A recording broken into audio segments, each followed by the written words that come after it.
Dans les troupes, on appelait ce véhicule le cercueil collectif pour 4, ou plus grossièrement encore, la garce.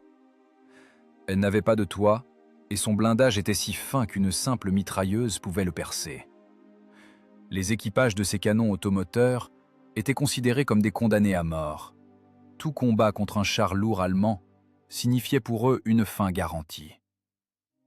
Mais au cours de l'été 1944, dans les marais biélorusses, le lieutenant Volkov décida de réécrire les lois de la guerre. Il eut recours à une ruse qui frisait la folie.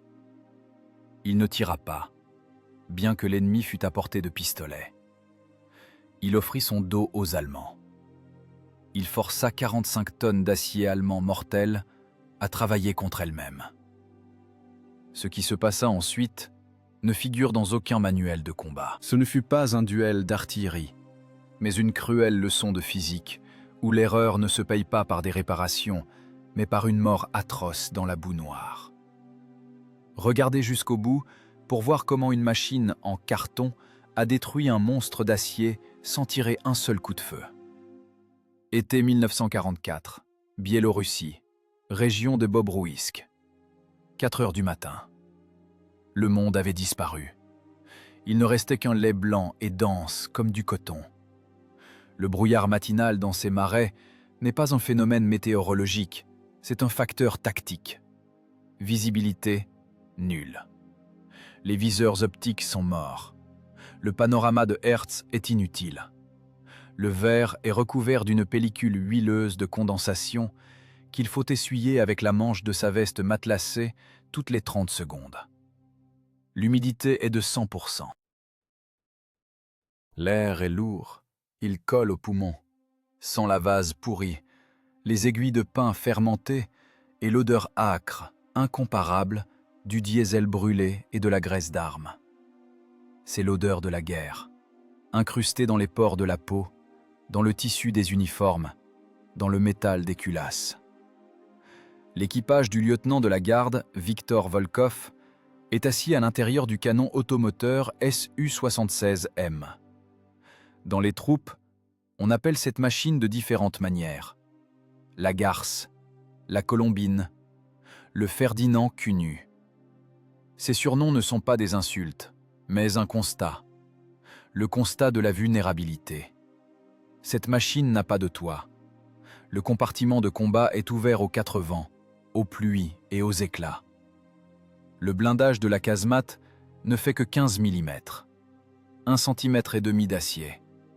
C'est une protection contre une balle de fusil tirée à 500 mètres. Tout gros éclat, toute rafale d'une mitrailleuse allemande MG42 traverse cet acier de part en part, transformant la casemate en hachoir. Ici, il n'y a pas ce sentiment de sécurité que procure la peau épaisse d'un char lourd. Ici, on est assis comme nu sur une place publique. Mais la casemate ouverte a un avantage qui, aujourd'hui, dans ce maudit brouillard, vaut plus cher que le blindage.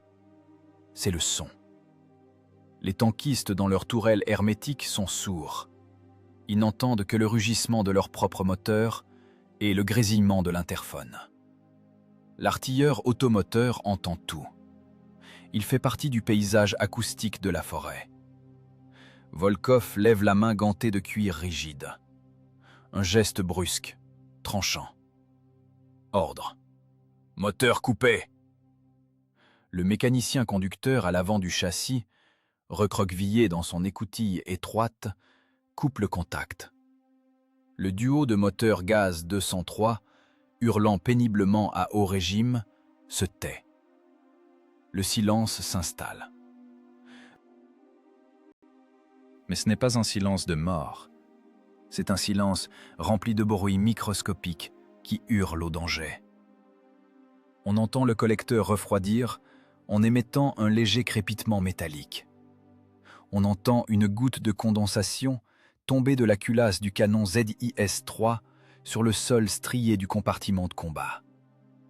On entend la respiration lourde et étouffée du chargeur qui serre contre sa poitrine un obus explosif pesant 6 kg et 200 grammes. Volkov ferme les yeux. La vue ne fait que gêner pour l'instant. Le cerveau bascule en mode écholocation. Toutes les informations sur le monde arrivent désormais par les oreilles. À droite, à 1 kilomètre, une mitrailleuse travaille. Le son est sec, crépitant. C'est notre Maxime. À gauche, les explosions sourdes de mines de mortier de calibre 81 mm. Mais ce n'est pas ce qui intéresse Volkov. Il attend un autre son.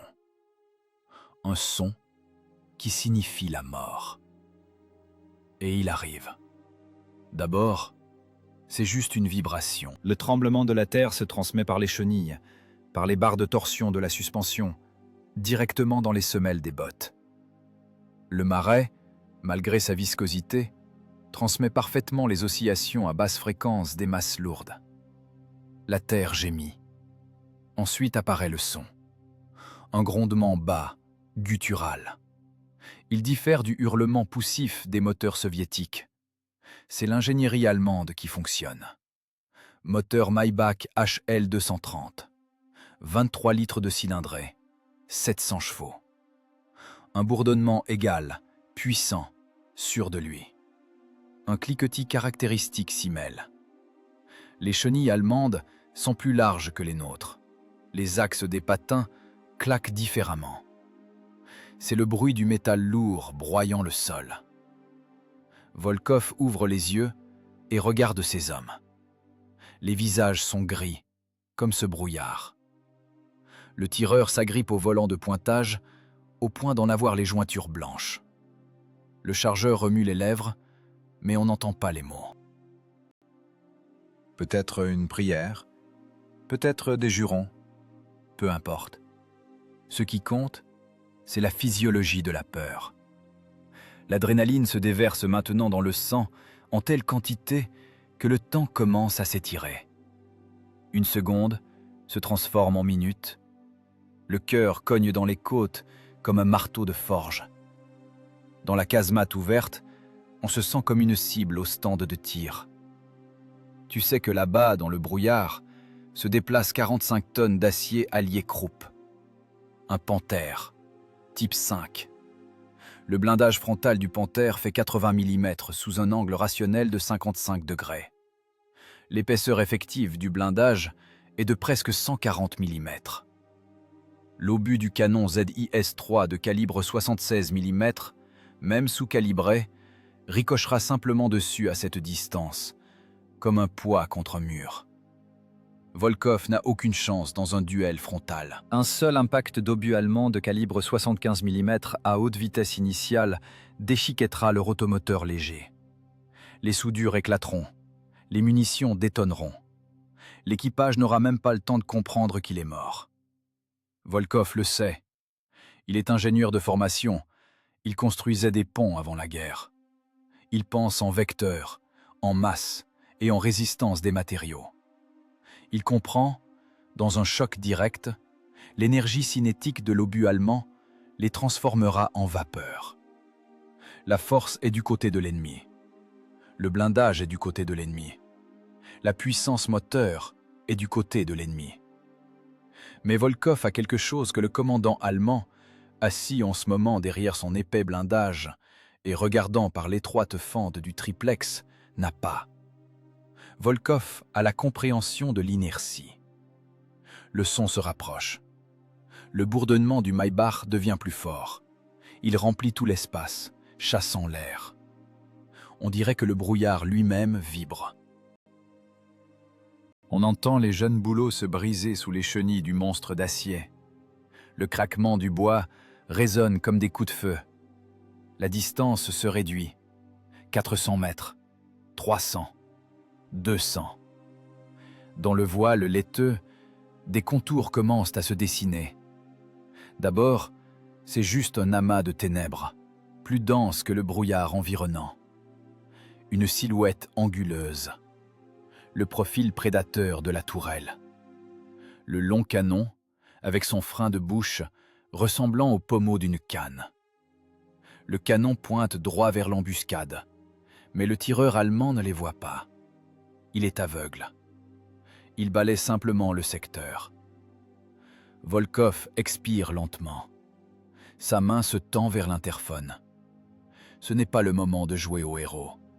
C'est le moment du calcul froid et cynique. La psychologie de l'équipage doit devenir le prolongement de la mécanique de la machine. La peur doit devenir du carburant. 45 tonnes foncent sur eux à une vitesse de 15 km/h. C'est une impulsion d'une force énorme. Arrêter une telle masse instantanément est impossible. Les lois de Newton s'appliquent de la même manière pour tous, mais les Allemands comptent trop sur leur invulnérabilité. Ils se sentent les rois de ce marais. Ils ont oublié que plus l'armoire est grande, plus elle fait de bruit en tombant, et plus elle s'enfonce profondément. Volkov regarde les leviers de commande dans les mains du conducteur. Tout l'espoir repose maintenant non pas sur le canon, mais sur les embrayages, la boîte de vitesse et le sol visqueux et traître du marais biélorusse. Le canon dans ce combat n'est qu'un instrument des provocations. L'arme principale, ce sont les embrayages. Le grondement monte crescendo. On a l'impression que le panthère va surgir du brouillard juste sous leur nez, écrasant les buissons. Les nerfs sont à vif. Le chargeur descend l'obus dans la culasse. Le claquement de la culasse résonne comme une sentence dans ce silence ouaté. Mais Volkov secoue la tête. Trop tôt, encore trop tôt. Il faut le laisser approcher. Il faut que le commandant allemand croie en son impunité. Il faut qu'il voie la proie. Ici, dans la forêt humide, ce n'est pas un combat qui commence. C'est une partie d'échecs, où les pièces sont des machines de plusieurs tonnes, et l'échiquier un sol mouvant, prêt à engloutir quiconque se trompe dans ses calculs. L'inertie est déjà armée, comme un chien de fusil. Il ne reste plus qu'à appuyer. Le lieutenant Volkov regarde la face interne de la plaque de blindage de la casemate. 15 mm.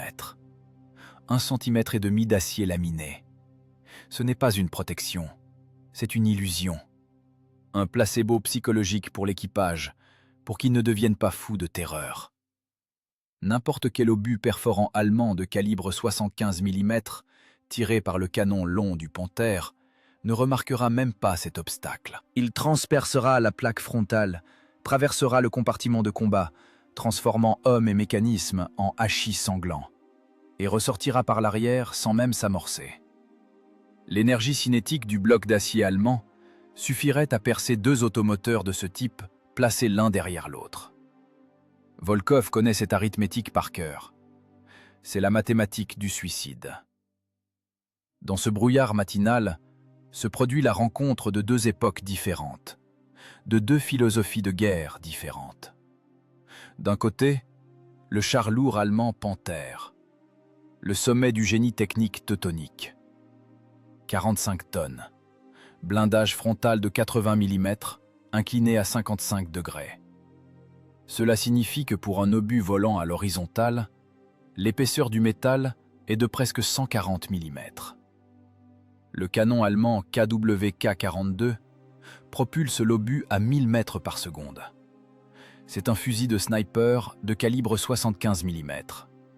Précis, mortel, coûteux. De l'autre côté, le Su-76M soviétique. 11 tonnes, 4 fois plus léger. Une boîte soudée, montée sur le châssis allongé du char léger T-70. Moteur, un duo de moteurs automobiles gaz, initialement destiné aux camionnettes et aux voitures légères, et non à la guerre. Le blindage ne protège que des balles et des petits éclats. Pas de toit. Si un obus explosif allemand éclate dans la cime des arbres au-dessus de leur tête, l'équipage mourra de l'onde de choc et des éclats tombant du ciel. C'est une machine de soutien d'infanterie, un ersatz qu'il a fallu envoyer massivement au front pour boucher les trous dans la défense. Dans les troupes, on dit d'elle le cercueil collectif pour 4. Le chargeur, le soldat Petrov, un gamin, est assis sur la caisse de munitions. Ses lèvres bougent sans bruit. Il ne regarde pas les instruments, il regarde dans le vide. Dans ses mains, une lourde douille. Ses doigts sont blancs de tension. Le mécanicien conducteur Grigoriev s'agrippe au levier de commande des embrayages. Son dos, moulé dans sa combinaison vileuse, tremble légèrement. Ce n'est pas de la lâcheté, c'est la réaction de l'organisme à la compréhension de l'inévitable. Quand 45 tonnes d'acier foncent sur toi, l'instinct de conservation ne crie qu'une chose: fuis. Saute de cette boîte en fer et enterre-toi dans la mousse. Volkov, durement en commandant, étouffe cette impulsion en lui et chez ses hommes. Pas de panique, la voix est sèche, comme le craquement d'une branche cassée. Grigoriev, garde le pied sur le frein, ne brûle pas l'embrayage, n'écoutez que moi. Pour Volkov, le champ de bataille n'est pas un lieu pour l'héroïsme ou la peur. C'est une planche à dessin. Il ne voit pas un monstre avec des croix sur le blindage, mais un diagramme vectoriel. Masse, vitesse, inertie, coefficient de frottement des chenilles sur le sol visqueux. Il comprend. Engager une fusillade maintenant, c'est mourir dans 3 secondes. Le Panthère a l'avantage du blindage et de la puissance de feu, mais il a un défaut fatal, découlant de ses propres qualités. C'est son poids. 45 tonnes de masse inertielle. Lancé à 40 km/h, le char allemand possède l'énergie cinétique d'une locomotive de chemin de fer. Pour arrêter un tel mastodonte, il faut des centaines de mètres de distance de freinage, ou un mur en béton, ou un marais qui ne pardonne pas les erreurs de poids. Le Su-76 ne pèse que 11 tonnes. Il a des chenilles larges. Sa pression spécifique au sol est inférieure à celle d'un pied humain. Il peut passer là où un homme s'enfoncerait jusqu'à la taille. Il est agile. Il s'arrête presque instantanément car l'inertie de sa masse est faible. Dans ce combat, son blindage n'est pas l'acier. Son blindage, c'est la dynamique et la physique. « Camarade lieutenant, il va nous !» La voix du tireur part dans les aigus. « Silence !» coupe Volkov. « Il ne nous voit pas. Nous sommes le vide pour lui. » Volkov regarde la culasse du canon ZIS-3. Un excellent canon. Divisionnaire, fiable. Mais contre la face avant du Panthère, il est impuissant. L'obus sous-calibré Bobine ne peut percer l'Allemand qu'à une distance de 300 mètres et seulement avec la chance de toucher la partie droite du masque du canon. Une chance sur 100. Risque 100 sur 100. C'est pourquoi Volkov n'a pas l'intention de tirer. Pas maintenant. Un tir, c'est un flash. Un flash dans le brouillard, c'est un projecteur indiquant « Je suis ici, tuez-moi ». Le plan de Volkov est fou du point de vue du règlement, mais impeccable du point de vue de la mécanique. Il n'a pas l'intention de percer le blindage du Panthère. Il a l'intention d'utiliser l'énergie de ce dernier contre lui-même. Principe du judo ou de l'aïkido. Utiliser la force de l'adversaire pour le détruire. Que les 45 tonnes de métal allemand s'enterrent elles-mêmes. Le bruit du moteur Maybach devient assourdissant. La vibration à basse fréquence résonne dans les dents. On dirait que l'air dans la casemate s'est épaissi. Volkov voit une goutte de sueur couler sur la tempe du mécanicien conducteur et tomber sur le levier de l'embrayage gauche. « Préparez-vous », chuchote Volkov. « Première vitesse, maintenir le régime. » On attend. Ils sont assis dans leur boîte de conserve à ciel ouvert, comme des condamnés attendant l'exécution de la sentence. Mais le juge, ici, n'est pas le tankiste allemand. Le juge, ici, c'est Sir Isaac Newton. Et Volkov connaît les lois de ce juge mieux que quiconque dans cette forêt. La logique est simple. Un char lourd a beaucoup d'inertie. Sa tourelle tourne lentement, la commande électrique ne suit pas les manœuvres brusques de la cible. Le champ de vision du commandant est limité par les fentes de vision et les périscopes. Dans le brouillard, il est presque aveugle. Il compte sur la puissance de son blindage et la peur de l'adversaire. Il est sûr que le contreplaqué russe va s'enfuir ou tirer en panique. Il ne s'attend pas à ce que le contreplaqué russe aille lui-même au contact pour jouer au chat et à la souris au bord d'un bourbier sans fond. « Chargeur, perforant !» commande Volkov, sans tourner la tête. « Tireur, hausse 0. Secteur d'observation, droit devant. » Le claquement de la culasse sonne anormalement fort. L'obus est dans le canon. Pas de retour en arrière possible. Maintenant, leur vie ne dépend plus de l'épaisseur des plaques de blindage, mais de la capacité de la transmission à supporter un coup brusque et des moteurs capricieux à ne pas caler au moment le plus inopportun. Un instrument de chirurgien dans les mains d'un boucher, voilà ce qu'est un automoteur en combat urbain. Mais ici, dans les marais, c'est un scalpel avec lequel il faut inciser l'abcès de la défense allemande. Un faux mouvement, et ce scalpel se brisera. Volkov regarde sa montre. L'aiguille des secondes avance par saccades. Tac, tac, tac. Le temps se comprime. La conscience se vide de tout le superflu. Pas de peur de la mort. Juste le calcul de la trajectoire, l'évaluation de la viscosité du sol et l'attente du moment où la silhouette de l'ennemi deviendra assez nette pour commencer cette course mortelle. Une course où le prix sera la vie, et le coup de l'erreur, la transformation instantanée en torche vivante. Le brouillard se déchire soudainement, comme si quelqu'un avait tiré en rideau sale. Juste devant eux. Distance, portée de pistolet, 20, peut-être 25 mètres. Dans l'oculaire du viseur, ce n'est pas juste une silhouette, mais un mur de métal recouvert de tsimérite.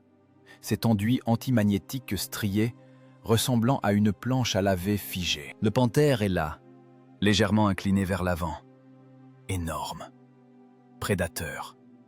Il remplit le monde entier. On voit chaque éraflure sur le masque du canon, chaque boulon sur le barbotin, des mottes de glaise grasses coincées entre les patins. Le frein de bouche du canon regarde légèrement de côté, vers le vide qu'ils occupaient une seconde plus tôt. C'est le moment de vérité absolue, le moment où le temps s'arrête et où le cœur rate un battement. Rencontre face à face. Un automoteur léger, presque en carton, contre un char de rupture lourd. Catégorie de poids, mouche contre éléphant. Le tireur Séréguine tressaille. Sa main serre instinctivement la détente. Le canon du ZIS-3 pointe droit vers la jonction de la tourelle et de la caisse de l'Allemand. Cible idéale. Position mortelle.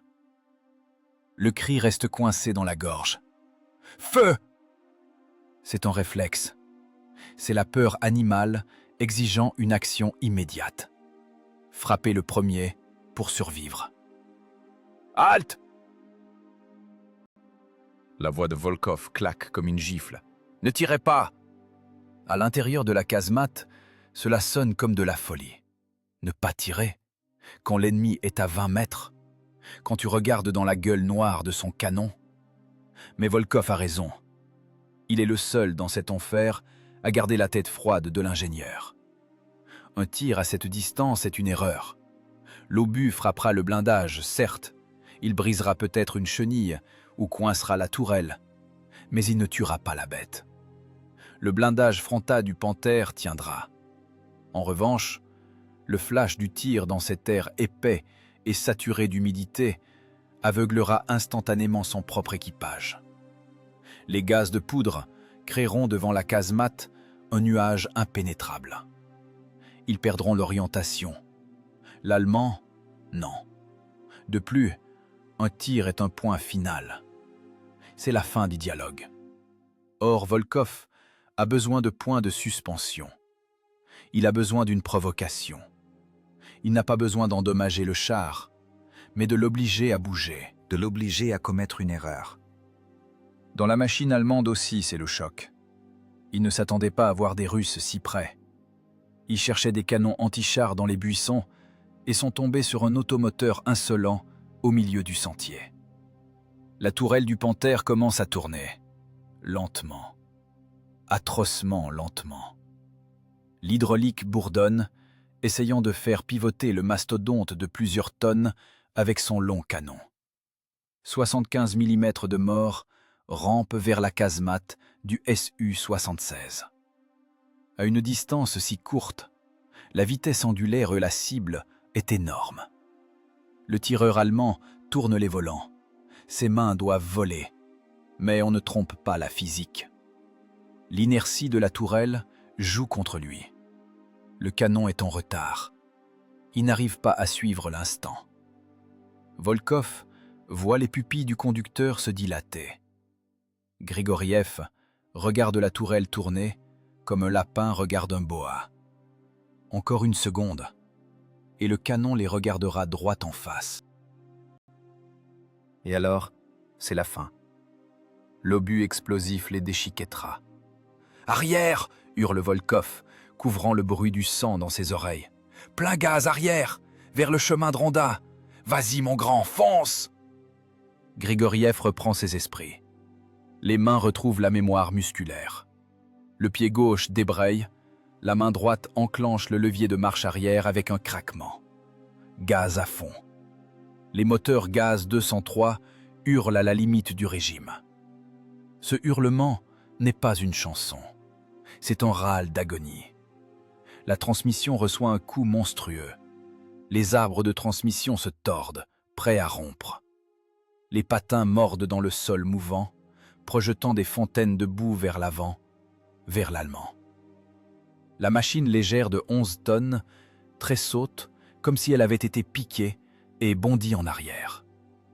Ce n'est pas la marche fluide d'un char, c'est le bond d'une bête effrayée. Le Su-76, faisant cliqueter ses chenilles, recule dans le brouillard, dans la brume grise salvatrice. Le commandant allemand dans sa tourelle voit cette fuite. Il voit la peur. Il voit une proie facile qui, après avoir grogné par sa présence, tente de s'enfuir impunément.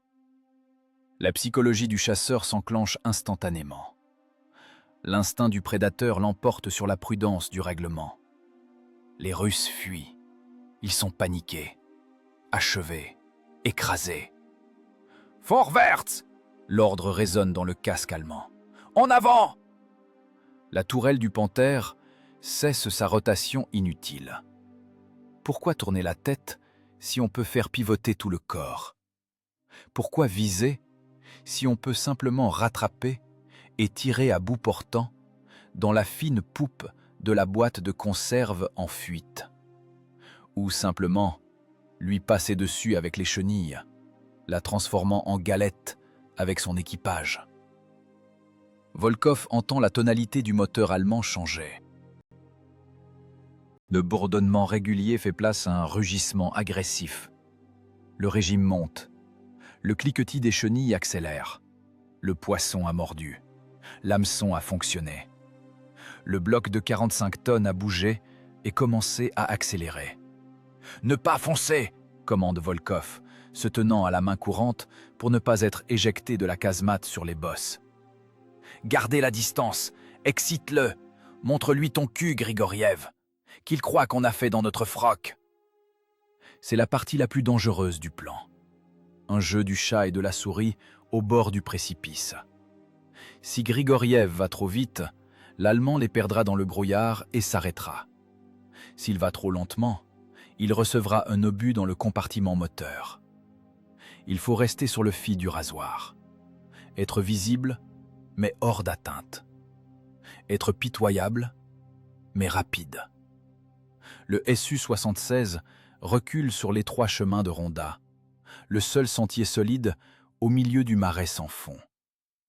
À gauche, la fondrière. À droite, la tourbière. Un faux mouvement sur le levier et la chenille glissera dans la vase. Alors c'est la fin. La machine se posera sur le ventre et l'Allemand les fusillera comme au stand de tir. Grigoriev conduit la machine en regardant dans le rétroviseur et en écoutant les ordres du commandant. Son visage est inondé de sueur, mélange de mazout et d'humidité salée. Ses mains tremblent, mais font le travail. « Plus à gauche, encore à gauche !» crie Volkov. « Tiens l'ornière !» Derrière, du brouillard, surgit le panthère. Il prend de la vitesse. Il ne roule plus simplement. Il fonce. Le pilote du char lourd sent la puissance sous ses pieds. Il est sûr de lui. Sous ses chenilles, les buissons et les petits arbres se brisent. Il ne voit devant lui que le dos étroit de l'automoteur soviétique qui décampe. Il a une vision cubulaire. Il ne regarde pas le sol. Il ne regarde pas sur les côtés. Il ne regarde que la cible. La colère et l'excitation de la poursuite déconnectent la prudence. Le mécanicien conducteur allemand appuie sur l'accélérateur, propulsant 45 tonnes de morts à 30-40 km/h. L'inertie croît de manière géométrique. L'énergie cinétique s'accumule, transformant le char en projectile incontrôlable. Volkov regarde la masse approcher. La distance se réduit. 50 mètres, 40, 30. Il voit le long canon du panthère osciller, essayant de les attraper dans le viseur en roulant. L'Allemand ne tirera pas en mouvement. Le risque de rater sur les bosses est trop grand. Il faut économiser les obus. Il veut s'approcher au contact, pour être sûr. « Fonce, Grigoriev, fonce !» chuchote Volkov. Maintenant commence le plus terrible. Une course mortelle où l'arrivée est un virage que l'Allemand ne voit pas. Un virage derrière lequel commence le vide. L'automoteur rugit, bondissant sur les racines. À l'intérieur de la casemate, tout tremble. Les douilles roulent sur le sol, tintant comme des cloches funèbres. Le chargeur Petrov s'est agrippé à la culasse, les yeux fermés. Il n'est plus qu'un corps, un lest attendant son sort. Et derrière, inéluctable comme une avalanche, la vague d'acier déferle. Le char allemand a déjà pris une telle vitesse que même le bon Dieu ne pourrait l'arrêter instantanément. La physique a repris ses droits. Le piège s'est refermé, bien que la bête pense encore être le chasseur. La course a commencé. Ce n'est pas une course sportive sur circuit. C'est le duel de 2 moteurs, 2 transmissions et 2 systèmes nerveux. Dans la forêt près de Bobrouïsk, où l'air est imprégné d'humidité et d'odeur de pourriture, se déroule un scénario qui n'est écrit dans aucun manuel de la Wehrmacht ou de l'Armée rouge. À l'intérieur du panthère, l'atmosphère change instantanément. La froideur méthodique allemande brûle dans le foyer de l'excitation de la chasse. Le commandant du char voit dans son viseur Zeiss la casemate de combat ouverte de l'automoteur soviétique. Il voit les dos de l'équipage. Il voit l'arrière non protégé, où derrière une fine plaque d'acier se cachent les réservoirs de carburant. Ce n'est pas un adversaire, c'est une victime. Une victime qui a commis l'erreur fatale de s'approcher trop près et qui tente maintenant de s'enfuir en panique. L'ordre dans les casques de l'équipage allemand sonne bref et dur. Le conducteur enfonce la pédale d'accélérateur au plancher.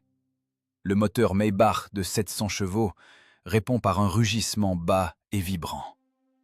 12 cylindres, 23 litres de cylindrée, dévorent l'essence à haut indice d'octane, transformant l'énergie chimique en une monstrueuse puissance mécanique. 45 tonnes d'acier allié s'arrachent de leur place. Pour le conducteur allemand, c'est le moment de triomphe de la machine. Il sent comme la masse de plusieurs tonnes réagit docilement.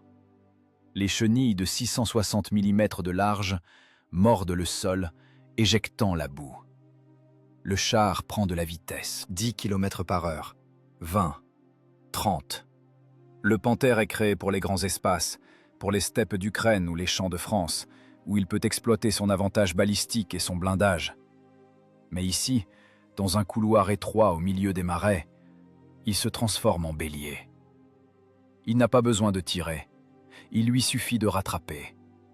Un choc de 45 tonnes à une vitesse de 30 km/h, réduira le Su-76 de 11 tonnes en miettes. Il l'écrasera simplement, comme une boîte de conserve. Devant, à une quarantaine de mètres, l'automoteur soviétique s'agite. Volkov sent cette poursuite avec sa moelle épinière. Il ne voit pas les instruments, il sent la machine de tout son corps. Chaque coup de la suspension, chaque gémissement du métal lui est transmis directement. Ils avancent sur le chemin de Rondin. C'est une vieille route forestière oubliée, pavée de troncs qui ont depuis longtemps disparu sous la mousse et l'eau. Une bande solide de seulement 3,5 mètres de large. À gauche, l'eau noire et huileuse, couverte de lentilles d'eau. À droite, le marécage mouvant, où des bouleaux chétifs poussent directement dans la boue pourrie. Un pas à gauche, un pas à droite, et la chenille glisse. La machine se posera sur le ventre, et le marais l'aspirera en quelques minutes. Le mécanicien conducteur Grigoriev accomplit l'impossible. Il conduit la machine à la limite de l'adhérence. Le duo de moteurs gaz 203 travaille à s'en rompre. Les aiguilles des tachymètres sont dans la zone rouge. Le hurlement des moteurs dans la casemate ouverte est tel qu'on croirait que les tympans vont éclater. La vibration est telle que les dents claquent les unes contre les autres. Le Su-76 est une machine légère, avec un centre de gravité haut. À chaque bosse, elle est projetée en l'air. L'équipage est ballotté de gauche à droite. Le chargeur Petrov s'agrippe au poignet du casier à munitions avec une prise mortelle. S'il tombe, il peut être entraîné sous la culasse du canon qui danse la gigue. Volkov, debout dans la casemate, se tient à la main courante et regarde en arrière, par-dessus le bouclier blindé. Le brouillard est déchiqueté par les tourbillons d'air créés par les deux machines. De la brume grise émerge le front du panthère. Il grandit à vue d'œil. Il est plus rapide. Sur le papier, le panthère atteint 46 km/h sur route. Le Su-76, 44. Sur Terre, la différence s'annule. Mais l'inertie de l'accélération de l'Allemand est plus puissante. « Fonce, Grisha, fonce !» crie Volkov, bien qu'il sache que Grigoriev ne l'entend pas. C'est une course contre la mort à l'état pur. Il n'y a pas de place ici pour la tactique de tir. Seule la mécanique du mouvement fonctionne. Les arbres de transmission de l'automoteur soviétique, faits de pièces automobiles, subissent des charges de torsion extrêmes. Les barres de torsion de la suspension gémissent, encaissant les chocs des rondins cachés sous l'eau. Un rondin pourri, un trou, et il s'arrête. Et derrière déferle une vague d'acier qui ne sait pas freiner. Le commandant allemand est tombé dans un état que les médecins appellent « vision tubulaire ». Le monde entier pour lui s'est rétréci aux dimensions de l'arrière fuyant de la machine soviétique. Il ne regarde pas les arbres qui défilent sur les côtés. Il ne remarque pas que la couleur de la mousse sous les chenilles change, passant du vert au brun rouille, ce qui indique la proximité d'une fondrière profonde. Il ne voit que la cible. L'excitation de la poursuite déconnecte l'instinct de conservation. Il a l'impression d'être le roi de cette forêt, que son blindage le protégera de tout. Il oublie l'inertie. 45 tonnes d'acier lancé, c'est une énergie colossale.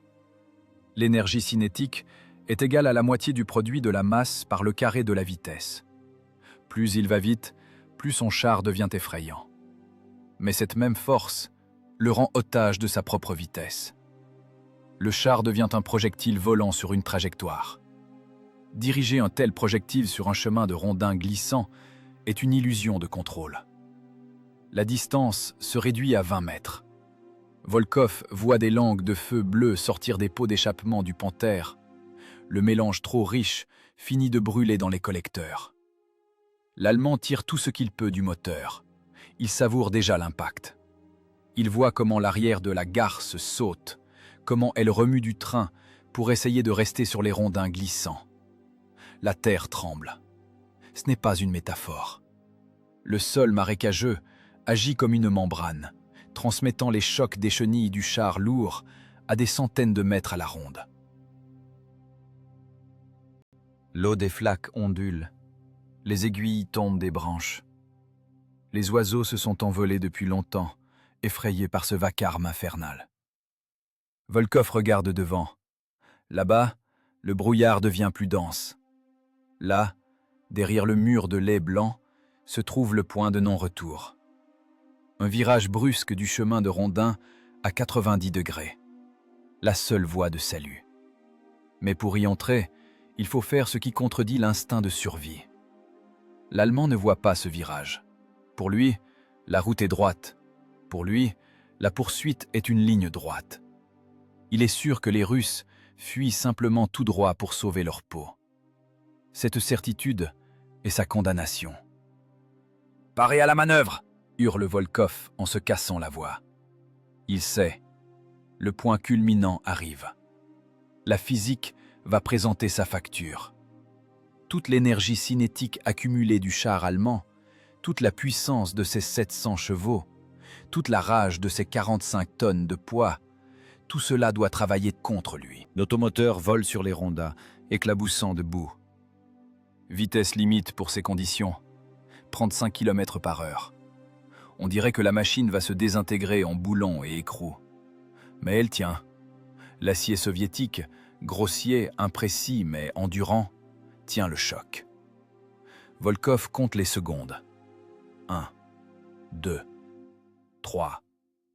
Repère. Un pin brisé sur la gauche.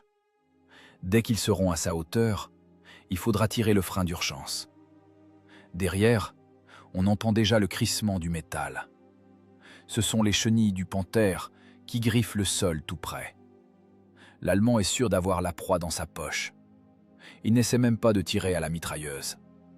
Pourquoi abîmer un trophée qu'on peut simplement écraser et pousser dans le marais?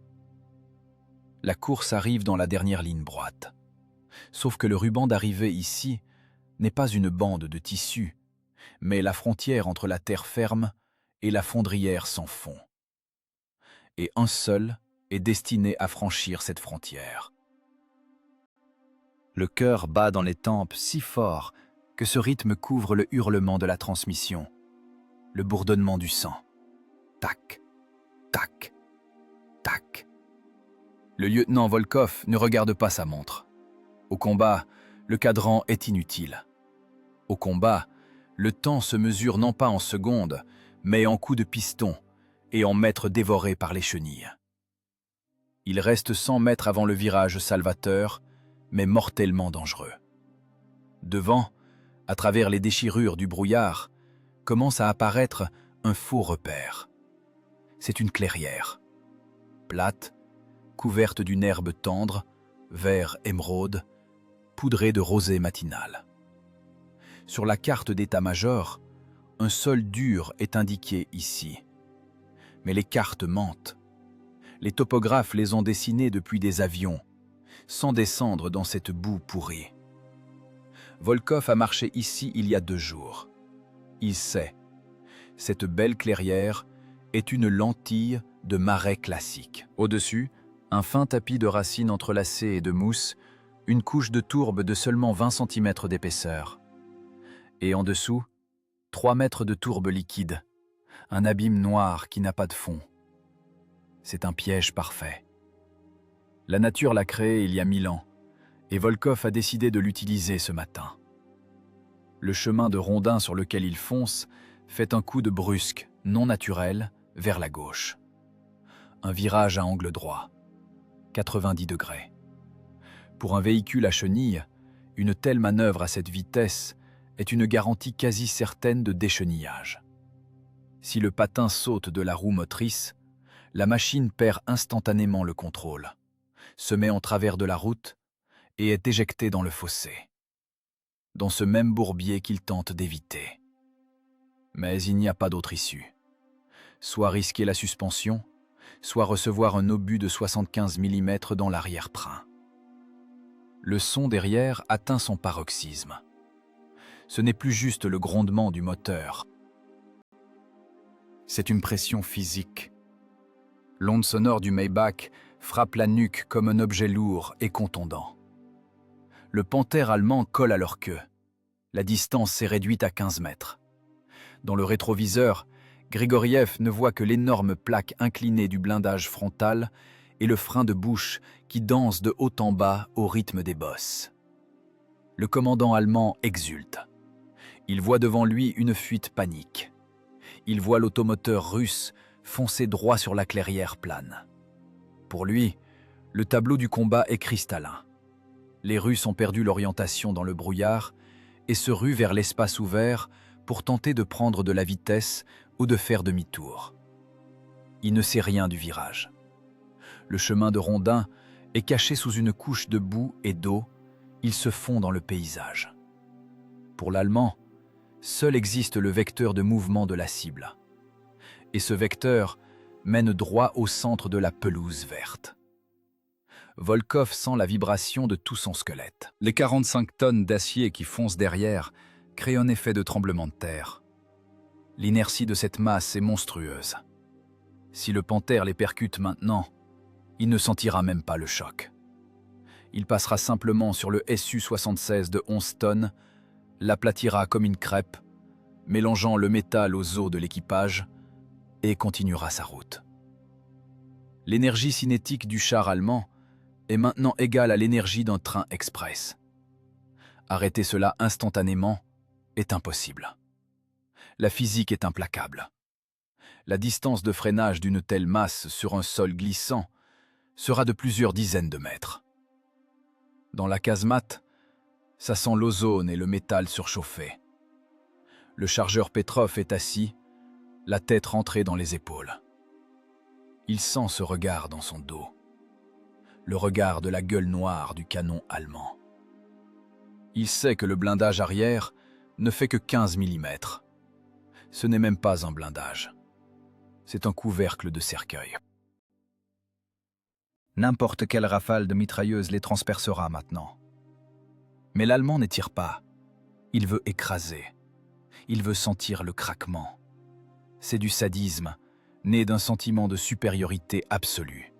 « Tiens bon », chuchote Volkov, agrippé à la main courante si fort que le cuir de ses gants craque. Encore un peu. Encore quelques secondes. Il joue avec le feu. S'il commence le freinage trop tôt, l'Allemand verra la manœuvre et aura le temps de réagir. Il écrasera aussi les freins ou tournera la caisse. S'il commence trop tard, l'inertie les emportera eux-mêmes dans le marais, et ils deviendront alors une cible facile, pataugeant dans la boue. Il faut un timing parfait. Un timing calculé non pas par des horloges, mais par l'instinct du prédateur. 50 mètres avant le virage. Vitesse 35 km/h. Pour le Su-76, sur un tel sol, c'est la limite aérodynamique d'une brique. La machine secoue tellement que la vision se dédouble. On dirait que les boulons fixant les plaques de blindage vont sauter de leurs encoches. 40 mètres. L'Allemand derrière met les gaz. Il a décidé qu'il était temps d'en finir avec cette course. Le rugissement du Maybach vire au hurlement. Le panthère fait un bond, essayant d'atteindre l'arrière de l'automoteur avec sa plaque frontale. La distance se réduit à 10 mètres. On voit déjà les rivets sur le blindage allemand. On voit la boue sur le phare Bosch. C'est presque le contact. 30 mètres. Volkov voit le repère. Un bouleau tordu à l'écorce arrachée, debout à l'angle même du virage. C'est le point de non-retour. Derrière, c'est la vie ou la mort. L'équipage s'est figé. Grigoriev ne respire plus. Son pied est au-dessus de la pédale de frein, sa main est sur le levier gauche de l'embrayage, prête à le tirer vers lui à fond. Les muscles sont tétanisés par la tension. Il attend l'ordre. Un ordre bref qui déclenchera la réaction en chaîne de la mécanique. 20 mètres. Le brouillard devant eux s'éclaircit, révélant cette fameuse clairière traîtresse dans toute sa splendeur. Elle ressemble à une piste de décollage, plane, invitante. Le conducteur allemand la voit et se détend instinctivement. Il pense « Ça y est, maintenant on les tient ». Il ne voit pas que la route solide part brusquement à gauche dans le sous-bois épais. Il ne voit qu'un espace direct pour l'attaque. Son pied continue d'appuyer sur l'accélérateur. L'inertie des 45 tonnes d'acier, multipliée par le carré de la vitesse, atteint des valeurs critiques. Cette impulsion ne peut plus être étouffée. Elle est chargée. Elle exige une sortie. 10 mètres. Volkov inspire. Le temps s'est étiré en une corde fine et vibrante. Maintenant, elle va casser. Maintenant, la physique va rendre son verdict. À cet instant, il n'y a ni guerre, ni idéologie, ni grade. Il n'y a que la masse, la vitesse, le coefficient de frottement et le vecteur de force. Et un homme qui a décidé de tromper les lois de la nature en misant 4 vies contre 45 tonnes de morts. « Vas-y !» Le cri de Volkov couvre le rugissement des moteurs. Ce n'est pas un ordre, c'est une gâchette. Grigoriev ne réfléchit pas le temps de réfléchir. Son corps travaille plus vite que l'impulsion ne va du cerveau aux muscles. C'est en réflexe, martelé dans le subconscient par des milliers d'heures de marche, de terrain d'exercice et de réparation sous une pluie glaciale. La main gauche du mécanicien conducteur tire avec force, jusqu'à faire craquer les articulations. Le levier de commande de l'embrayage latéral vers lui, à fond, jusqu'à la butée métallique. Simultanément, le pied gauche frappe de toutes ses forces la pédale de frein gauche. Dans les entrailles de la transmission se produit une violence sur le métal. L'embrayage principal transmet toujours le couple des moteurs hurlants, mais la transmission latérale gauche est instantanément coupée. La bande d'acier du frein, recouverte de ferro-dos, un matériau spécial résistant à la chaleur, s'enroule autour du tambour de frein comme un boa. Elle s'enfonce dans le métal en rotation, se réduisant en poussière, chauffant à des centaines de degrés. Un crissement. Ce n'est pas un son, c'est une douleur physique pour les oreilles. Le grincement sauvage et perçant des bandes de frein couvre même le rugissement du Maybach allemand. C'est le cri de la mécanique travaillant à la limite de la résistance des matériaux. La chenille gauche du Su-76M se bloque net. Elle se transforme en encre. Les patins, pesant chacun plusieurs kilos, mordent dans le sol mou, déchirant racines, mousse et glaise. Il s'arrête, mais la machine, non. La chenille droite continue de tourner, poussée par toute la puissance du duo de moteurs gaz 203. Il se produit ce qu'on appelle en physique la création d'un couple de rotation. 11 tonnes de masse, volant à une vitesse de 35 km/h, reçoivent soudain un point d'appui sur le flanc gauche. L'énergie cinétique, qui poussait la machine vers l'avant à l'instant, la fait maintenant pivoter autour de la chenille bloquée. Le corps de l'automoteur est projeté sur le côté avec une telle force qu'on dirait qu'il a été frappé latéralement par un marteau géant invisible. Ce n'est pas un virage fluide, c'est un demi-tour au frein à main, exécuté sur un engin chenillé lourd dans des conditions marécageuses. Les hommes dans la casemate ouverte sont projetés vers la droite. La force centrifuge est impitoyable. Le tireur Séréguine s'écrase l'épaule contre la culasse du canon. Le chargeur Petrov vole vers le flanc droit, cognant son casque contre la plaque de blindage. Volkov, qui avait prévu le choc, est suspendu à la main courante. Ses muscles craquent sous la tension, empêchant son corps de passer par-dessus bord. S'il ne s'était pas tenu, il aurait été éjecté de la casemate directement sous les chenilles du panthère, arrivant derrière. L'automoteur tourbillonne. Le monde autour se brouille en une bande gris-vert. Arbres, buissons, brouillard, tout se fond dans un carrousel.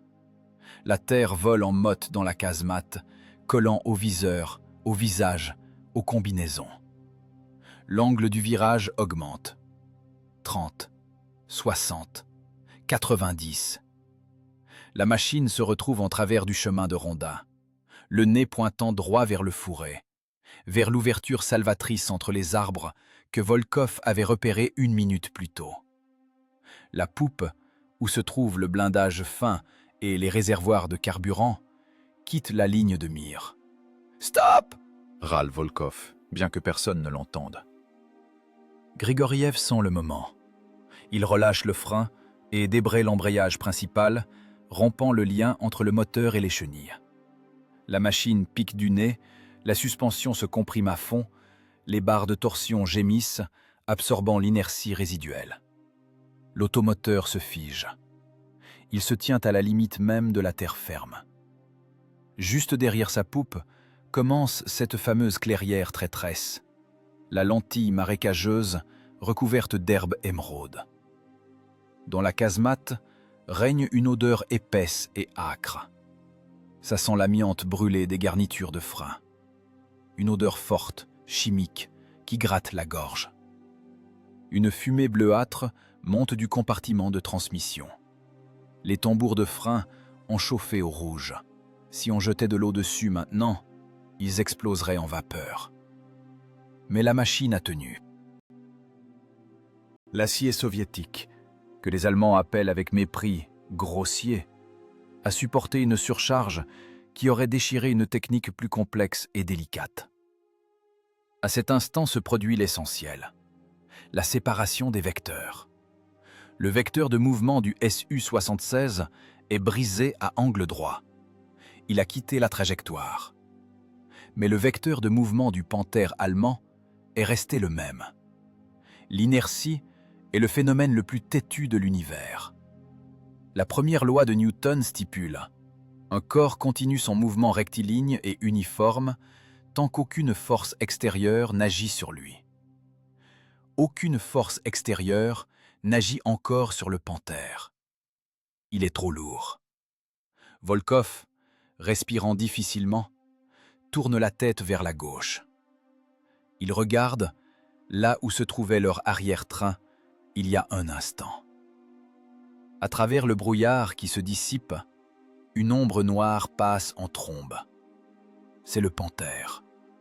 Il passe à côté d'eux, à 2 mètres à peine. Près, si près que l'onde d'air soulevée par le mastodonte de 45 tonnes leur frappe le visage d'un vent brûlant. Le conducteur allemand n'a pas eu le temps de réagir. La réaction humaine est d'environ 1 seconde. Les commandes mécaniques d'un char lourd ajoutent encore 1 seconde de délai, et l'inertie de 45 tonnes rend toute tentative de manœuvre instantanée inutile.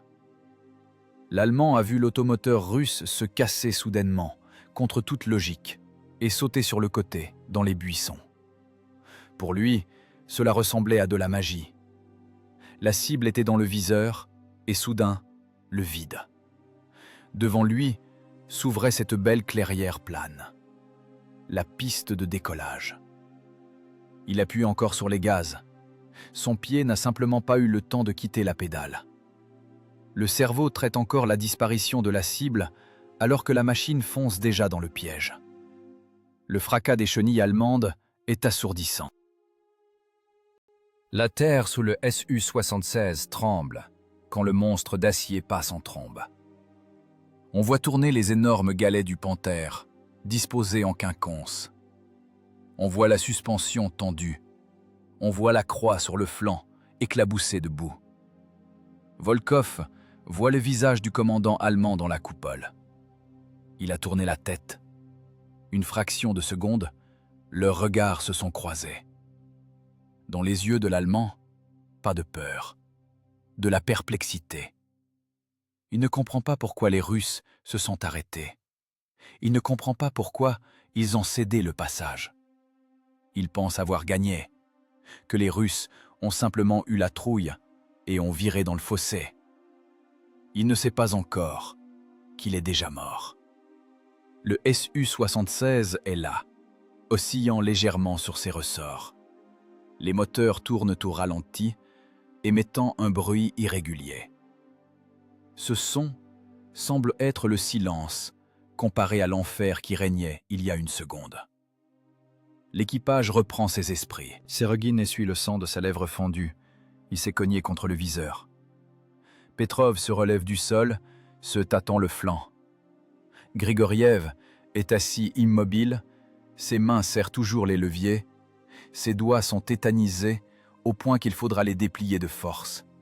« Vivant ?» La voix de Volkov sonne sourdement, comme sortant d'un tonneau. « Affirmatif », siffle Serogin. « La transmission ?» demande Volkov, en regardant la fumée sortir de l'écoutille. « A l'air intacte, camarade lieutenant. Ça pue seulement. Une horreur. » répond Grigoriev sans se retourner. Volkov hoche la tête. La manœuvre du frein d'urgence est réussie. Ils ont arrêté 11 tonnes sur un mouchoir de poche en utilisant la force brute du frottement et la solidité du métal soviétique. Ils ont trompé la mort en la laissant passer à côté d'eux. Il ne reste plus qu'à regarder. Regarder la physique, finir ce que la tactique a commencé. Le char allemand déboule au milieu de la clairière. Sa vitesse est d'environ 40 km/h. Il est magnifique dans sa puissance. Prédateur, mortel, indestructible. Le sommet de la pensée technique du Troisième Reich. Mais sous ses chenilles, ce n'est plus le vieux chemin de rondins. Sous ses chenilles, c'est une fine couche de gazon cachant l'abîme. La pression spécifique du Panther au sol est de presque 0,9 kg par centimètre carré. C'est beaucoup. Trop pour le marais biélorusse. Pour le Su-76, cet indicateur est de seulement 0,5. 2 fois moins. C'est cette différence de chiffres ennuyeux tirés des manuels techniques, qui décide maintenant qui doit vivre et qui doit mourir. Volkov sort une cigarette, écrase le bout en carton avec ses doigts sales. Il ne l'allume pas. Il attend le son. Le son qui annoncera le triomphe de la gravité sur le génie de l'ingénierie. Le bruit du moteur allemand commence à changer. Le rugissement fait place à un hurlement poussif et la vitesse de déplacement chute brutalement. Ce n'est pas un freinage, c'est la viscosité. Le milieu a commencé à résister à l'intrusion du corps étranger. « Regardez », dit doucement Volkov. « Le cours de physique va commencer. Thème de la leçon, influence de la masse sur l'immersion dans un liquide visqueux. » Grigoriev tourne la tête. L'équipage regarde le dos de l'ennemi. Là-bas, à 30 mètres d'eux, l'énorme machine entame sa dernière manœuvre. La manœuvre d'immersion. Cela ne se produit pas instantanément, comme au cinéma. Cela se produit de façon effrayante, inéluctable et lente, comme dans un cauchemar où l'on veut courir, mais où les jambes s'enlisent dans du coton. L'inertie a traîné le Panther au milieu de la lentille. Maintenant, l'inertie est finie. La statique a commencé. Et la gravité. Volkov actionne son briquet. La flamme tremble. Les mains tremblent quand même. L'adrénaline reflue, laissant derrière elle un vide froid et des frissons. Mais l'esprit est clair. Il est ingénieur. Il a tout calculé correctement. Le Su-76 n'est pas un char, c'est un outil. Et aujourd'hui, cet outil a fonctionné impeccablement. Il ne reste plus qu'à documenter le résultat. À l'intérieur du Panther, le temps s'écoule différemment. Pour l'équipage du char allemand, le monde est maintenant limité aux cadres étroits des triplex et du viseur. Ils vivent dans une capsule d'acier allié, séparée de la réalité par 80 mm de blindage. Cet isolement, donnant un sentiment d'invulnérabilité, leur joue maintenant un mauvais tour. Il les prive de contexte. Hans, le mécanicien conducteur du Panther, est un soldat expérimenté. Il a fait Koursk. Il sait comment la machine se comporte sur sol dur. Mais il ne voit pas ce que voit Volkov.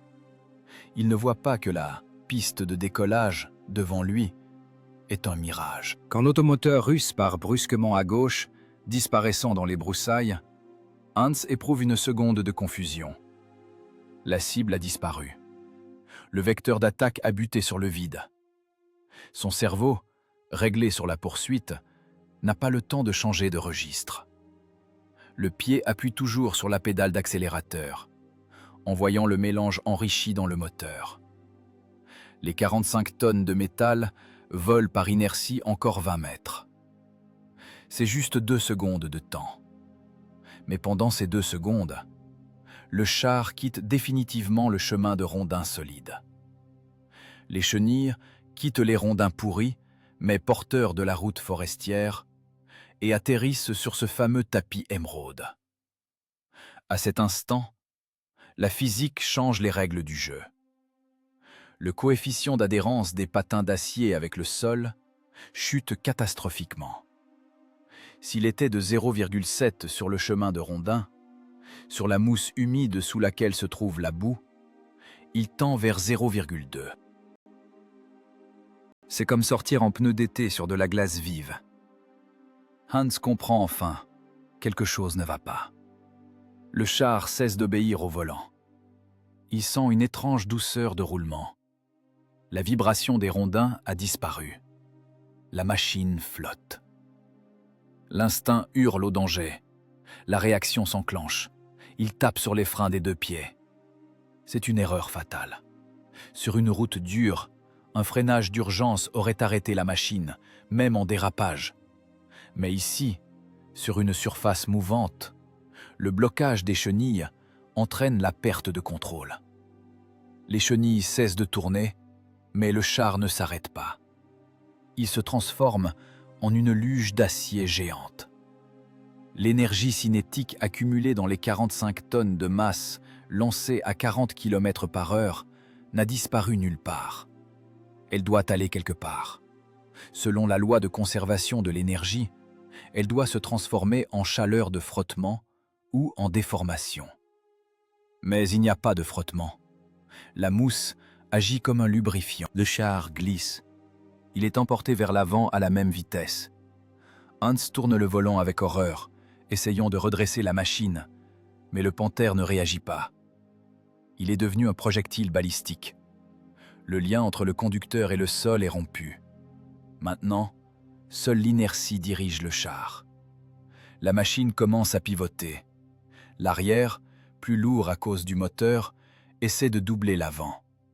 Le char avance en crabe, poussant devant lui un talus de boue, de gazon et de petits buissons.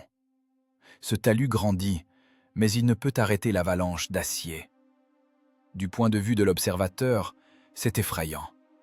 Une carcasse énorme, anguleuse, rugissant de son moteur, que Hans a oublié de couper dans la panique, file de côté sur la clairière, labourant la terre.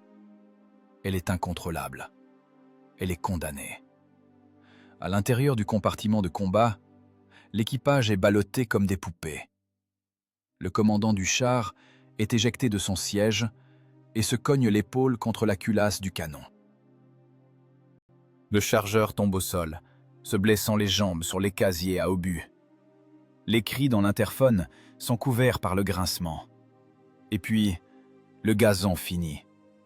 La fine couche de racines entrelacées qui crée l'illusion de la terre ferme ne résiste pas à la charge dynamique et se déchire avec un bruit fort et suctionnant, ressemblant au soupir d'un animal géant. Le nez du char pique brusquement vers le bas. La terre sous les galets avant disparaît simplement. Le panthère, avec élan, à une vitesse d'environ 20 km/h, percute la boue découverte. Un choc d'une force monstrueuse. Ce n'est pas un choc contre un mur, c'est un choc contre un milieu visqueux. Le liquide est incompressible. Le marais encaisse le choc, absorbant la vitesse quasi instantanément. La surcharge au freinage atteint plusieurs jets. Les hommes à l'intérieur sont plaqués contre les plaques de blindage avant. Hans se fracasse le visage sur l'épiscope. Le radio se casse le poignet sur l'affût de la mitrailleuse. L'inertie de la partie arrière de la caisse tente de faire basculer le char par-dessus le nez. La poupe saute en l'air, exposant le dessous, mais la masse de la machine est trop grande pour un tour complet. Le char retombe lourdement avec un gémissement sourd. Le long tube du canon de 75 mm, fierté de l'artillerie allemande, se plante dans le marais comme une lance. Il s'enfonce dans la boue jusqu'au masque. Le frein de bouche ramasse de la tourbe, bouchant le canal du canon à mort. Ce n'est plus une arme. C'est juste un tuyau d'acier coûteux, bourré de boue. Le moteur Maybach s'étouffe. Le système de refroidissement est instantanément bouché par la vase. Les ventilateurs poussent dans le compartiment moteur non pas de l'air, mais une suspension d'eau et de tourbe. Le moteur éternue, pétarade dans le silencieux et cale. Le silence s'installe. Il tombe d'un coup, assourdissant après le rugissement et le grincement. Il y a un instant, l'énergie d'une locomotive se déchaînait ici, et maintenant, c'est la statique de la mort. Le panthère s'est figé. Il est là, incliné vers l'avant, à un angle de 30 degrés. Les chenilles sont immergées à moitié dans la boue. Mais ce n'est que le début. La statique dans un marais est une chose trompeuse. La pression spécifique au sol commence son travail destructeur. 900 grammes par centimètre carré. C'est trop. Le sol sous le char ne tient pas un tel poids.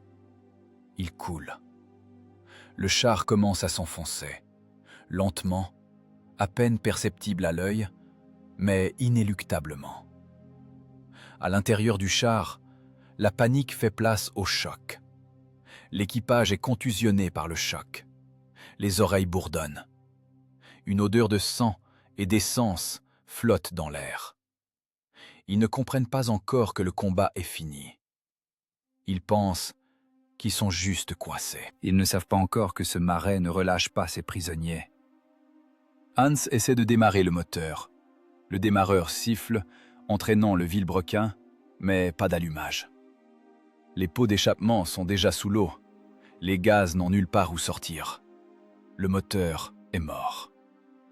Le commandant du char, reprenant ses esprits, tente d'évaluer la situation. Il regarde dans le périscope. Mais les périscopes sont collés debout. Il est aveugle. Il essaie de tourner la tourelle pour regarder autour. La commande électrique bourdonne, mais la tourelle ne bouge pas. Le canon, planté dans le sol, agit comme une ancre, bloquant la rotation. L'hydraulique est impuissante contre un levier de plusieurs mètres de long, coincé par des tonnes de terre. Ils sont pris au piège.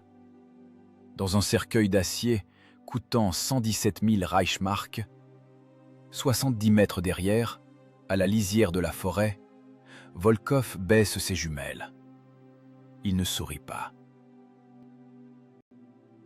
Un ingénieur ne sourit pas quand il voit un pont s'effondrer. Il constate simplement un fait. Le calcul est exact. On ne trompe pas la résistance des matériaux. L'inertie, dit-il doucement, s'adressant plus à lui-même qu'à l'équipage. Une force terrible, si on ne sait pas négocier avec elle. Pour Volkov, ce spectacle est le triomphe de la raison sur la puissance brute. Le char allemand n'a pas été détruit par un obus, il n'a pas brûlé. Il a été vaincu par sa propre masse. Il a été tué par son propre poids, que les concepteurs allemands considéraient comme sa protection. Le blindage épais, le moteur puissant, le long canon, tous ces avantages, Volkov les a retournés contre l'ennemi. C'est ça, l'aïkido des chars. Utiliser l'impulsion de l'adversaire pour qu'il s'autodétruise. L'automoteur Su-76 est sur la terre ferme. Ses moteurs tourneront. Son équipage est vivant. Et devant, dans le marais, 45 tonnes d'ambition du Troisième Reich coulent lentement. La physique a terminé sa partie.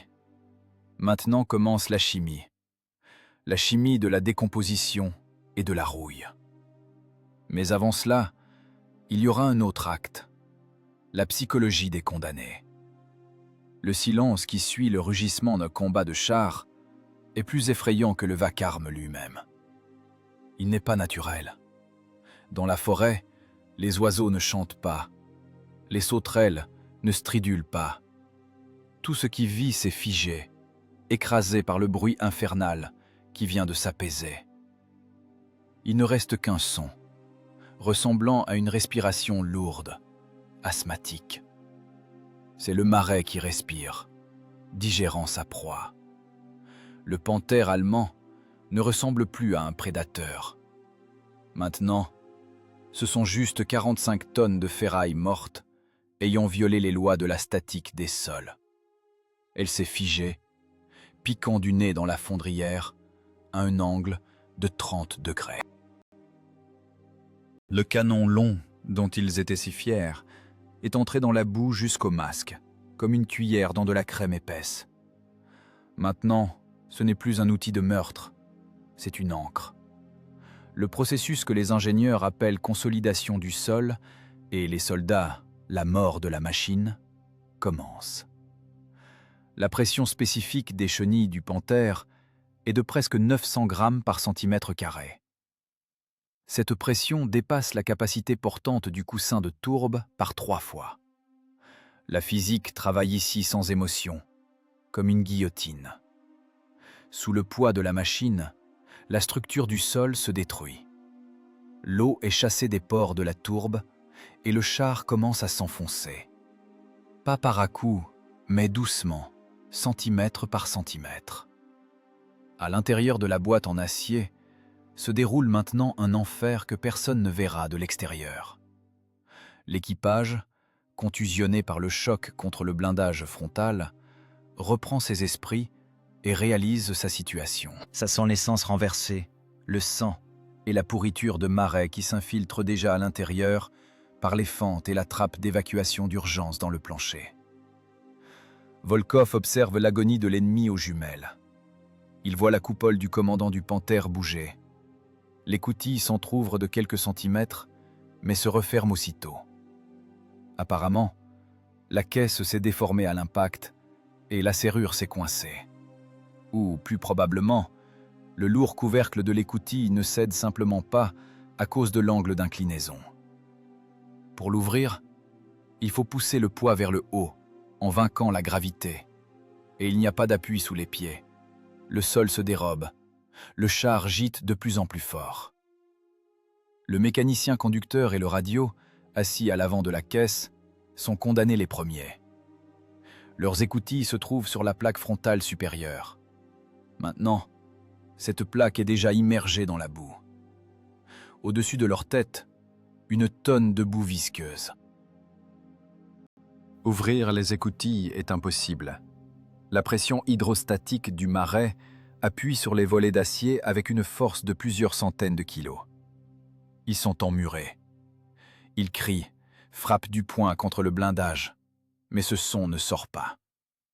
L'épais acier allemand, créé pour empêcher les obus d'entrer, empêche maintenant les cris de sortir. Le Su-76M est sur la terre ferme à 30 mètres. Les moteurs tournent rond, l'échappement est bleuâtre. Calme. Le tireur Séréguine, jeune, ardent, garde toujours la main sur le volant de pointage en site. Il tremble du reflux d'adrénaline. « Camarade lieutenant, permettez d'achever !» crie-t-il, la voix partant dans les aigus. « Dans le flanc, sous la tourelle, pour être sûr !» Dans le viseur, une image parfaite. Le flanc sans défense du char allemand. Distance, un crachat. Un seul obus, perforant de calibre 76 mm, transformera maintenant cette boîte qui coule en brasier. Les munitions détonneront, la tourelle sera arrachée. Ce sera beau. Ce sera juste. Volkov baisse lentement ses jumelles. Son visage, taché de suie et d'huile, n'exprime rien. Ni joie, ni jubilation. Juste un calcul froid. « Halte !» La voix est basse, mais dans le silence de la casemate, elle couvre le bruit du moteur. Économisez les obus. Mais il va partir, il va sortir. Séréguine pleure presque de tension. Il n'ira nulle part. Volkov sort une cigarette et malaxe le tabac. Son moteur a bu la tasse. Coup de bélier hydraulique. Les bielles sont tordues. Le bloc cylindre est probablement fendu. Ce n'est plus un char. C'est un bien immobilier. Et l'équipage? Volkov regarde les bulles qui montent autour de la tourelle du Panthère. De grosses bulles grasses de gaz des marais se mêlent aux irisations de l'essence. Le marais claque des lèvres, acceptant le sacrifice. Et l'équipage est déjà occupé. Ils ont leur propre guerre maintenant, avec l'eau. Tirer sur un char qui coule, c'est du gaspillage. Un obus coûte de l'argent. Un obus, c'est le travail de milliers de gens à l'arrière. Le dépenser pour ce que la nature fera gratuitement est un crime contre la logique. De plus, l'explosion des munitions peut disperser des débris enflammés sur des centaines de mètres. Et nous sommes sur une tourbière sèche. Nous n'avons pas besoin d'un incendie de forêt maintenant. Le Panthère s'affaisse encore plus profondément. Maintenant, la boue arrive à la base de la tourelle. La masse noire et épaisse inonde le compartiment moteur. Le sifflement du métal chauffé refroidissant dans l'eau cesse. Il ne reste que le gargouillis. L'air sort des cavités internes du char, libérant de la place pour l'eau. Cela ressemble au dernier soupir d'une bête énorme. Volkov sait ce que ressentent ceux qui sont à l'intérieur. Il est ingénieur. Il imagine la coupe de la coque. L'eau entre par les prises d'air, par les défauts d'étanchéité du masque du canon. Le niveau de la boue noire et glacée à l'intérieur du compartiment de combat monte vite. Le froid paralyse les mouvements. La panique brûle l'oxygène. C'est une mort terrible. Une mort dans l'obscurité, à l'étroit, sous la pression de 45 tonnes de son propre orgueil. Mais il n'y a pas de pitié. Il y a la compréhension de la physique du processus. Ils sont venus ici sur des machines lourdes, comptant sur la force. La force les a tués. La terre a refusé de les porter. « Chargeur, déchargez le canon !» commande Volkov. « Obus dans le casier !» Le bruit de la culasse qui claque met un point final à ce combat. Il n'y a pas eu de tir. La victoire a été obtenue non par la poudre, mais par la masse et le vecteur. La machine allemande a presque disparu. À la surface, il ne reste que le toit de la tourelle et le périscope du commandant pointé vers le haut, semblable à l'œil d'un escargot. Puis, il disparaît aussi. Le marais se referme. Les lentilles vertes recouvrent lentement, paresseusement, le trou noir laissé par le monstre d'acier. Dans une heure, il ne restera même plus de traces. Seule une tache d'huile rappellera qu'ici repose un chef-d'œuvre de la construction de chars allemande. Volkov tape sur l'épaule du mécanicien. Un geste lourd, de patron. « Démarre, Grisha. On y va.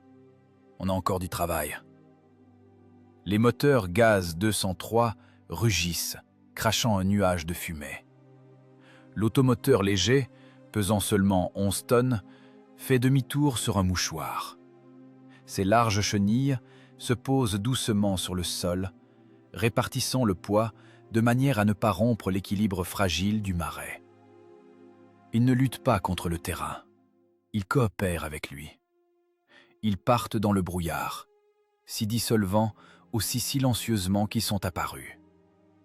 Derrière eux, reste le silence. Et une clairière plane et belle à l'herbe vert vif, sous laquelle, à 3 mètres de profondeur, dans une crypte d'acier, sont restés pour toujours 5 hommes qui croyaient que le blindage était plus important que l'intelligence et le calibre plus important que la connaissance de la géographie.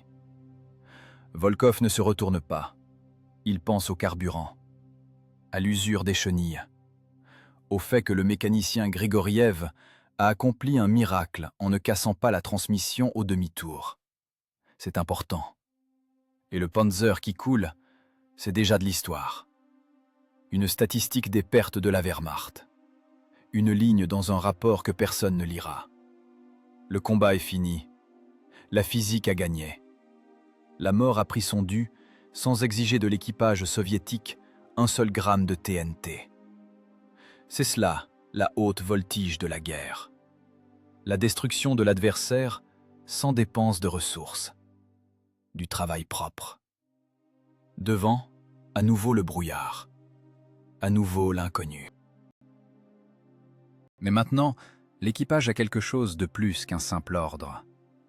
Ils ont la compréhension que même la force la plus redoutable peut être brisée si l'on trouve le bon point d'appui et qu'on le retire à temps de sous les pieds de l'ennemi.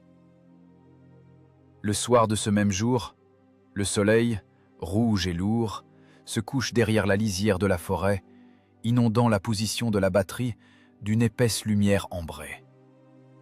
L'air se rafraîchit, mais l'odeur de brûlé n'a disparu nulle part. Elle fait partie du paysage, tout comme les entonnoirs remplis d'eau trouble. Le lieutenant Viktor Volkov est assis sur une caisse d'obus vide. Dans ses mains, un chiffon imbibé de gazole. Il frotte méthodiquement, doigt après doigt, la graisse incrustée dans sa peau. Autour de lui, en demi-cercle, sont assis les renforts. De jeunes gars, cadets d'hier, arrivés avec les compagnies de marche. Ils ont des uniformes propres, des bottes neuves, et des yeux où se lit un mélange de peur et de respect devant la technique. Ils regardent le Su-76M stationné à côté. Pour eux, cette machine est une énigme. À l'instruction, on leur a parlé de puissance de feu et de manœuvrabilité. Et ici, au front, ils ont déjà eu le temps d'entendre le folklore des soldats. Ferdinand Cunu, adieu patrie, le tombeau commun de l'équipage. Ces surnoms frappent le psychisme plus fort que la propagande allemande. Ils savent, blindage 15 mm, pas de toit, réservoir d'essence à côté des hommes. Les chances de survie en combat. Il prend une brindille sèche et trace un schéma sur la terre battue. Simple comme le dessin d'un écrou. Un carré, c'est nous. Un grand rectangle, c'est l'allemand. Les flèches, ce sont les vecteurs de force. Oubliez tout ce qu'on vous a appris sur la place d'armes, dit-il, en pointant la brindille sur le rectangle allemand. Si vous sortez contre lui, front contre front, vous êtes des cadavres. Votre blindage, c'est du carton. Il arrête une balle, mais pas un obus. Le canon allemand nous transperce de part en part à 1,5 km. Nous, seulement à 500 mètres. Et encore, si on a la chance de toucher un point vulnérable. Les jeunes se taisent. Quelqu'un déglutit nerveusement. C'est une vérité dure qu'on n'écrit pas dans les journaux. Est-ce que ça veut dire qu'on est des condamnés ? Demande un des combattants, un vrai gamin aux oreilles décollées. Volkov lève les yeux vers lui. Les yeux du lieutenant sont clairs, froids comme un ciel d'hiver. « Ça veut dire que vous devez être plus malin », répond-il. L'Allemand est fort. Il a la peau épaisse et une longue massue. Mais il est lourd. Retenez ce mot, lourd. Volkov trace un trait gras sous le rectangle. 45 tonnes, écrit-il sur le sol. Ou 56, si c'est un tigre. C'est leur force, mais c'est aussi leur mort. Plus l'armoire est lourde, plus elle fait de bruit en tombant. Et plus elle a du mal à tourner. Il commence à expliquer le principe que l'on appellera plus tard dans le régiment l'aïkido des chars. L'utilisation de l'inertie de l'ennemi contre lui-même.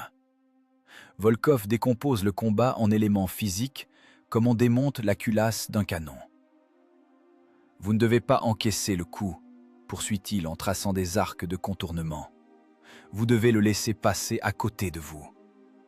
Votre tâche n'est pas de percer le blindage, mais de briser la volonté du commandant de la machine ennemie, de l'obliger à s'agiter, de l'obliger à faire des mouvements superflus. Il explique les particularités de la transmission des chars allemands. Il parle de la suspension en quinconce qui se bouche de boue, du fait que la commande électrique de la tourelle du Panthère dépend du régime moteur. Si on oblige l'Allemand à lâcher les gaz, sa tourelle tournera lentement, comme la meule d'un vieux moulin. « Nous sommes la cavalerie légère, dit Volkov. 11 tonnes. Nous pouvons passer là où l'Allemand se posera sur le ventre. Utilisez le sol. Le marais, le sable, la pente raide, c'est votre blindage. Ce n'est pas l'acier qui sauve, c'est la géographie. Attirez-le dans un endroit inconfortable, qu'il lutte contre la terre et pas contre vous. » Il dessine le schéma du combat d'aujourd'hui. L'angle du virage, le vecteur d'inertie, le point de décrochage des chenilles en glissade. Ce n'est pas le récit d'un exploit, c'est l'analyse d'un incident technique. « Je n'ai pas tiré », dit Volkov en regardant le schéma. « Je l'ai juste laissé accélérer. Il s'est tué tout seul, par sa propre avidité et sa propre masse. » Les jeunes artilleurs écoutent, retenant leur souffle. Dans leur tête, un changement de paradigme s'opère. Ils cessent de voir dans leur machine un cercueil de fer. Ils commencent à y voir un outil dangereux, complexe, exigeant, mais efficace. Un scalpel. Le mécanicien conducteur est l'homme principal de l'équipage. Volkov fait un signe de tête vers Grigoriev, qui dort juste là, près de la chenille, couvert d'une veste matelassée. De ses mains et de ses pieds dépend si vous vivrez ou si vous brûlerez. Le tireur peut rater, vous avez un deuxième obus. Le mécanicien ne peut pas se tromper. Il n'a pas de deuxième essai. Volkov efface du pied le dessin sur le sol. « Ne cherchez pas les ennuis », conclut-il. « Battez-vous avec votre tête. Comptez les secondes. Écoutez le moteur. » Sentez le sol avec vos fesses. Si vous pensez plus vite que la tourelle allemande ne tourne, vous rentrerez à la maison. La leçon est finie.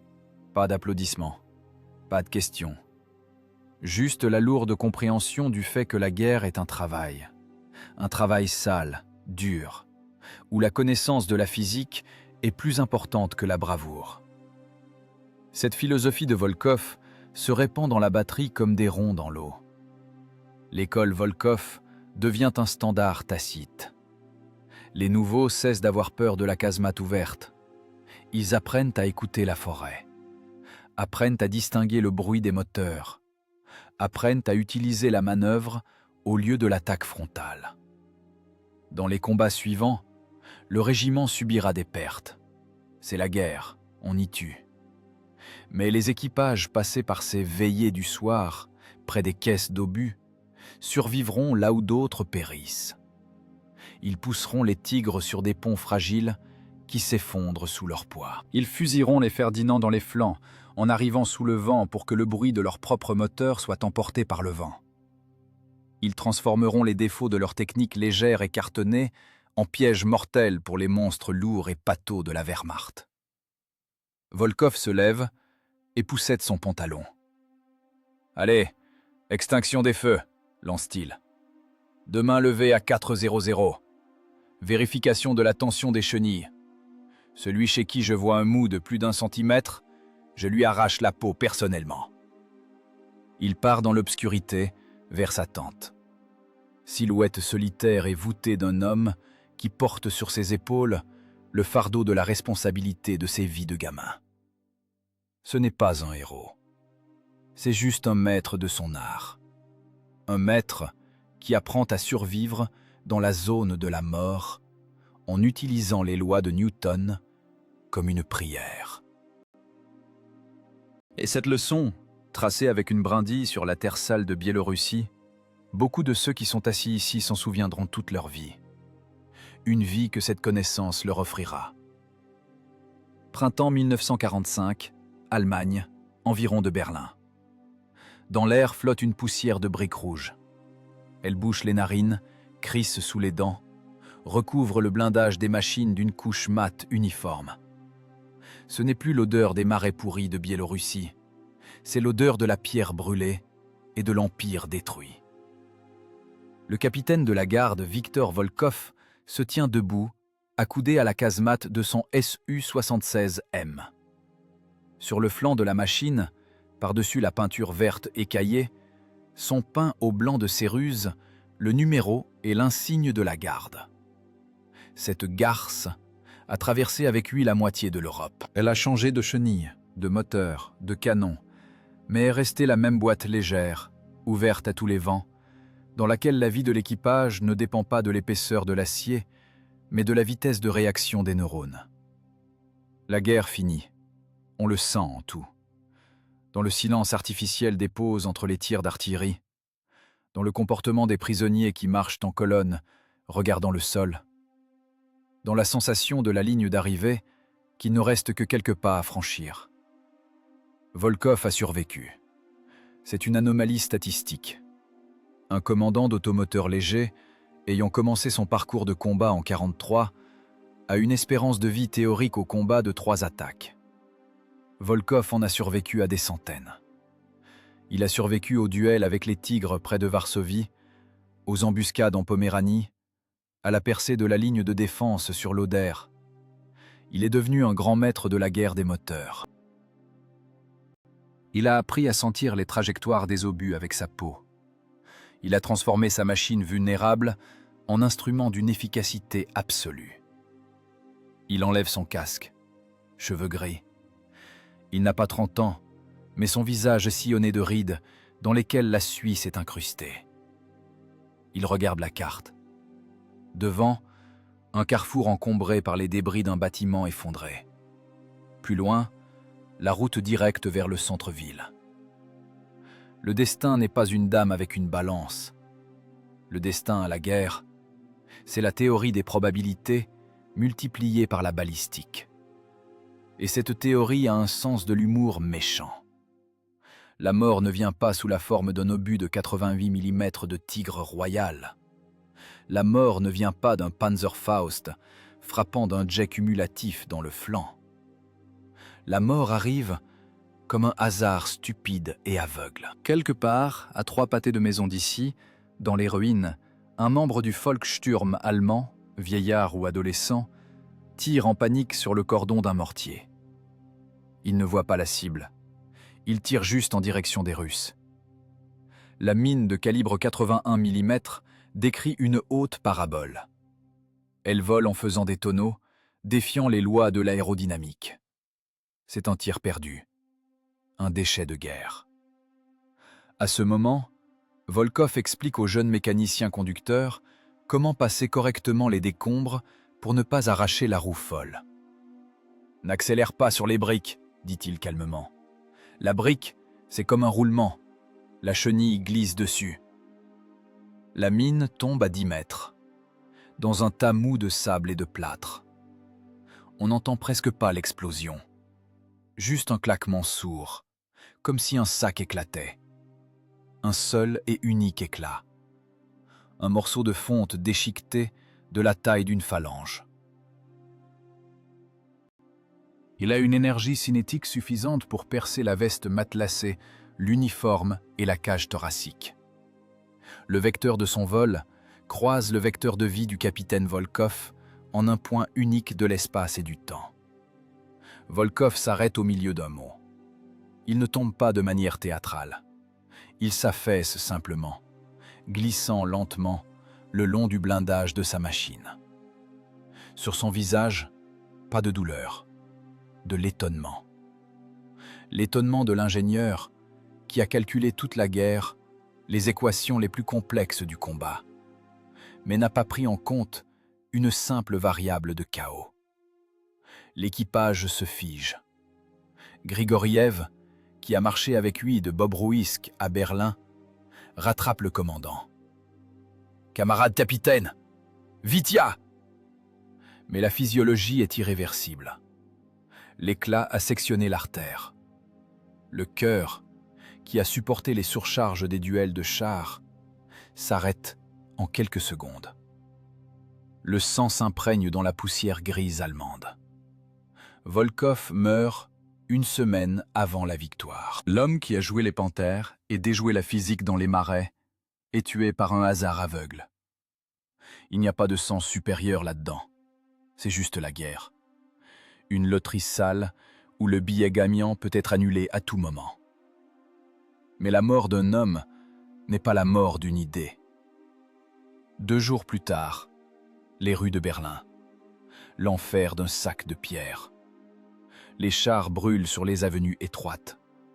Les hommes au Panzerfaust tirent depuis les toits et les caves. Les lourds IS-2, pâteaux dans l'étroitesse, deviennent des cibles faciles. Leurs puissants blindages ne sauvent pas des coups venant d'en haut. Mais parmi la fumée et le feu, se faufilent des ombres agiles. Des Su-76M. Ils ne vont pas sur les rues principales. Ils passent par les cours, à travers les brèches dans les murs, utilisant une tactique qui n'est pas dans les règlements. Un jeune lieutenant, élève de Volkov, commande sa machine. Il voit devant une barricade, derrière laquelle se devine la silhouette d'un automoteur Jagdpanther. L'attaque frontale est impossible, mortelle. Le lieutenant se souvient de la voix de Volkov. Ne frappe pas de front, utilise l'inertie, utilise le terrain. « Mécanicien, arrière !» crie-t-il. « Dans l'arche !» La machine recule brusquement, se cachant dans le passage sombre 1 seconde avant que l'obus allemand ne pulvérise le coin de la maison où il se trouvait à l'instant. Le tireur allemand perd la cible. Il commence à s'énerver. Il tourne la casemate, essayant de trouver l'ennemi. Or, l'automoteur soviétique surgit déjà de l'autre côté, d'une ruelle parallèle. Il arrive strictement sur le flanc de l'Allemand. Distance 50 mètres. Feu ! 76 mm d'acier et d'explosifs frappent le flanc, là où derrière le blindage reposent les obus. L'explosion arrache le toit de la casemate allemande. C'est la signature de Volkov. C'est son aïkido des chars. Non pas la force contre la force, mais la manœuvre contre la statique. L'intelligence contre la masse. Toute la batterie combat à la Volkov. Ils ne perdent pas de machine. Ils préservent les hommes. Ils savent. L'héroïsme, ce n'est pas mourir en beauté, mais accomplir la mission et survivre. Ils entendent sa voix dans le bruit des moteurs. Notre blindage est en carton. Pensez avec votre tête. Mai 1945. Le Reichstag est pris. Le silence recouvre l'Europe. Il teinte dans les oreilles. Sur une des colonnes de la porte de Brandebourg, parmi des milliers d'inscriptions au charbon et à la craie, en apparaît une, faite à la hâte, avec un morceau de brique brûlée. Ici sont passés les élèves de Volkov. Bobruisk, Berlin. La physique fonctionne.